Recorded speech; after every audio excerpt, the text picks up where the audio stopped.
पहलवान लड़कियां जीत करके अपने घर में सजाया है, पता नहीं कितनी सारी मेहनती की हैं, और वो गंगा में गंगा लाभ करने के लिए हरिद्वार में निकल पड़े हैं। डॉक्टर आलोक कुमार सुमन लगातार वादे करते हैं, फेसबुक पर एक लिखते हैं कि आज मैंने इस मंत्री से मुलाकात किया केंद्र में और ज्ञापन सौंपा, लेकिन उनका ज्ञापन फेसबुक पर ही रहता है। रोजगार, जिम, स्टेडियम, बच्चों की शिक्षा, स्कूल, कॉलेज, ट्रेन, इन सभी चीज़ों पे धरातल पे है कि नहीं है?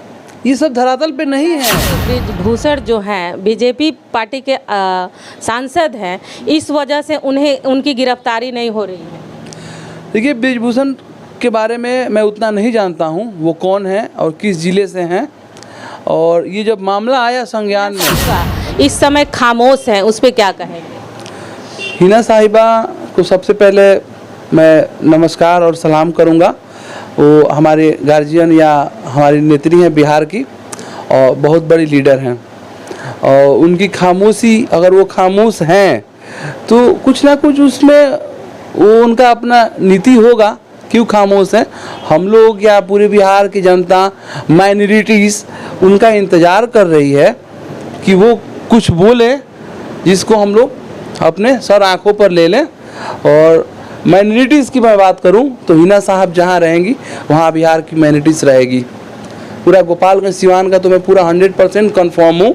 इसके अलावा पटना, अररिया, किशनगंज, मुजफ्फरपुर, बेतिया, मोतिहारी, गया, ये सब जो डिस्ट्रिक्ट हैं हिना साहिबा का वेट कर रहा है कि वो कुछ बोले जिससे हम लोग निर्णय ले सके। चाहे कोई भी हो, सामने कोई भी नेता हो, अगर वो समझता है कि हम हिना साहब को अवॉइड कर दें तो ये उनका नीति चलने वाला नहीं है। क्या बिहार में फिर से बुलडोजर बाबा आएंगे? बिहार में कहाँ बुलडोजर बाबा आएंगे? क्योंकि उन्हीं का देखिए, बुलडोजर जो है यूपी में तो चल ही रहा है, बिहार में लाने का भी प्रयास किया जा रहा है। वो यूपी वालों की वजह से चल रहा है। वहाँ के लोगों की वही मानसिकता है। बिहारी कभी किसी का गुलाम नहीं हुआ है। हम लोग तो नेता देते हैं डेवलपमेंट के लिए, और हम लोग सक्षम हैं अपने लिए। बिहारी देखिए, आज भी बिहारी जो है अपने आप में क्या होता है, सक्षम है कुछ भी करने में। तो बुलडोजर को हम कुछ नहीं मानते हैं। बुलडोजर क्या है? बुलडोजर एक मिट्टी उट्टी भरने वाला एक इक्विपमेंट है, हेवी मैकेनिक इक्विपमेंट उसको कहते हैं, जेसीबी है। तो बुलडोजर हमारा फंडामेंटल राइट को कैसे रोक सकता है या धक्का दे सकता है? बुलडोजर कुछ भी नहीं है, वो उनके लिए होगा बुलडोजर। यानी कि जाते जाते क्या कहिएगा दर्शकों को कि 2024 में जो चुनाव आए, माननीय हिना साहिबा जिस भी पार्टी को एक्सेप्ट करती हैं तो उनके पीछे पूरा लोग हैं। हाँ, हिना साहिबा अगर हिना साहब मतलब अगर किसी भी पार्टी में जाती हैं तो माइनॉरिटीज़ उनके साथ है। लेकिन मैं एक और संदेश देना चाहूँगा, जो भी पार्टी में हैं उनके जो पहले के थे अभी भी वो हैं, वो ज़रा अपने आँख पे पानी मारे और होश में आ जाएं, नहीं तो उनका पतन तय है। अगर वो घर में कुछ भी होता है, अगर वो ऐसे इस तरह से नज़रअंदाज करते हैं तो उनका पतन तय है। आप सत्ता के छाया में बैठे हुए हैं, सत्ता का आप पर मतलब हाथ है, तो आप इस देश में कुछ भी कर सकते हैं। आप एक उन्नाव में एक मैटर हुआ था, एक बहन थी, उसको एक विधायक था वहाँ का स्थानीय कुलदीप सिंह सेंगर, वो क्या करता है कि उसके साथ बलात्कार करता है, उसके बाद से उसको जिंदा जलवा देता है, उसके पेरेंट्स फैमिली पे भी वो अटैक करता है। तो इस देश में मुझे नहीं लगता है कि जो बाहुबली है या अपने आप में थोड़ा मतलब समझ रही हैं आप, वो जो करता है उसको गवर्नमेंट भी मानता है, और उसके लिए कोई न्यायपालिका या पुलिस प्रशासन नहीं है। क्या लग रहा है कि बृजभूषण जो हैं बीजेपी पार्टी के सांसद हैं, इस वजह से उनकी गिरफ्तारी नहीं हो रही है? देखिए, बृजभूषण के बारे में मैं उतना नहीं जानता हूँ, वो कौन है और किस ज़िले से हैं। और ये जब मामला आया संज्ञान में, अभी देश में हम लोग देख रहे हैं सोशल साइट पे कि पहलवान जो है जंतर मंतर पे बैठे हैं, तो अब उनका क्या मामला है, कुछ होगा तभी वो जंतर मंतर पे प्रदर्शन कर रहे हैं। अब ये जांच का विषय है। प्रशासन और गवर्नमेंट को चाहिए कि और विपक्षी दलों को कि इस पे नज़र बनाए रखें, और जब जांच हो तो जांच में जो सामने आएगा क्योंकि आरोप लगाना और आरोप तय होने में बहुत अंतर है।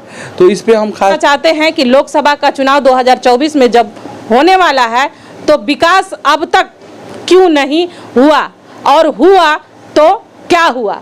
जी सर, स्वागत है हमारे हकीकत न्यूज़ में। हाँ, आपका भी स्वागत है जी, परिचय बताएं सर। मैं सुफियान खान, सोशल एक्टिविटिस्ट, गोपालगंज।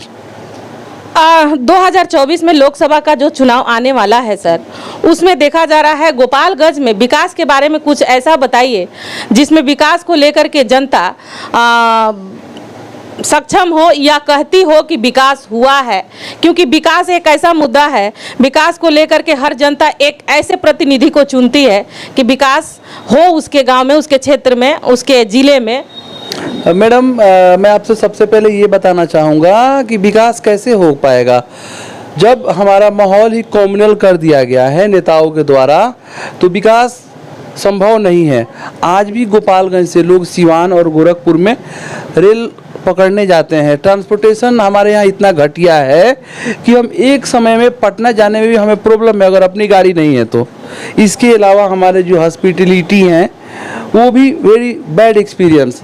हॉस्पिटल जो है वहाँ पे फैसिलिटी नहीं है, ट्रॉमा सेंटर नहीं है, आईसीयू की कंडीशन बहुत बुरी है। इसके अलावा शहर के अंदर, गोपालगंज शहर के अंदर पानी नहीं है पीने के लिए। अगर आम जो सार्वजनिक होते हैं पानी पीने के लिए, टॉयलेट नहीं है, औरतें जाती हैं उनको प्रॉब्लम का सामना करना पड़ता है। और हमारे जो एमपी हैं डॉक्टर आलोक कुमार सुमन लगातार वादे करते हैं, फेसबुक पर एक लिखते हैं कि आज मैंने इस मंत्री से मुलाकात किया केंद्र में और ज्ञापन सौंपा, लेकिन उनका ज्ञापन फेसबुक पर ही रहता है। हम आज भी वो बात करते हैं साबेहा फील्ड की, एयरपोर्ट चलाने की, ये संभव नहीं है। ये जो साबेहा का एयरपोर्ट है ये सिर्फ लोगों को बलगाने के लिए है, क्योंकि ये जो एयरपोर्ट है ये हमारा सेक्रेट एयरपोर्ट है। जब चाइना से 1960 समथिंग में युद्ध हुआ था तो उस समय ये एयरपोर्ट इस्तेमाल होता था। ये हमारा गोपनीय एयरपोर्ट है, ये ट्रांसपोर्टेशन के लिए नहीं है। अभी तक हमारे जो रेलवे लाइन है गोपालगंज, वहाँ से एक भी बढ़िया ट्रेन नहीं है जो कि हम दिल्ली का सफ़र तय कर चुके हैं, मतलब करें। हम लोग गोरखपुर उतरते हैं, वहाँ से तराही तराही का आलम हो जाता है।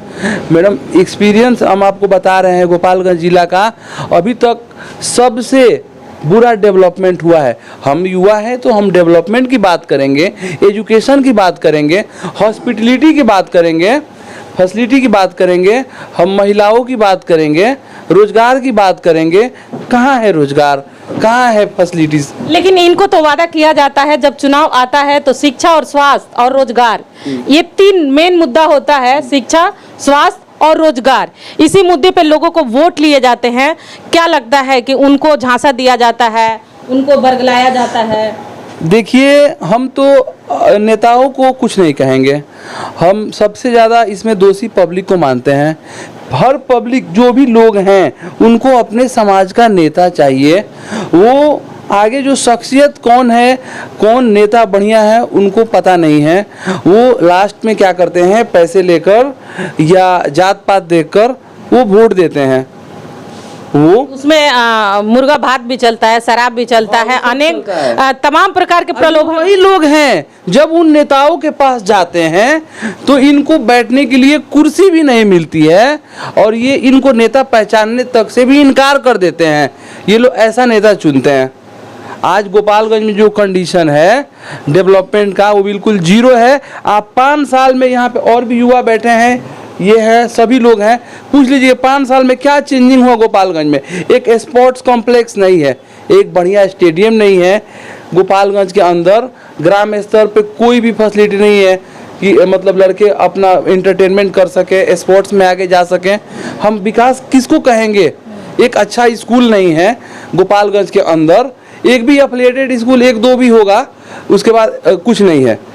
और इसको रोकना है। और बिहार इस चीज़ के लिए जानी जाती है, जितनी भी सांप्रदायिक ताकत हैं, बिहार उस पर कभी भी भारी था और भारी रहेगा, क्योंकि बिहार, झारखंड, बंगाल ये सांप्रदायिक शक्ति से विपरीत है। सांप्रदायिक शक्ति चाहे कुछ भी कर ले, कितने भी लोगों को बरगला लें, लेकिन बिहार में उनका एंट्री नहीं हो सकता है। ये बात है। नाम बताइए। मेरा नाम सुफियान खान है, मैं सोशल एक्टिविटीज़ हूँ और पॉलिटिकल चीज़ों के लिए मैं सक्रिय रहता हूँ।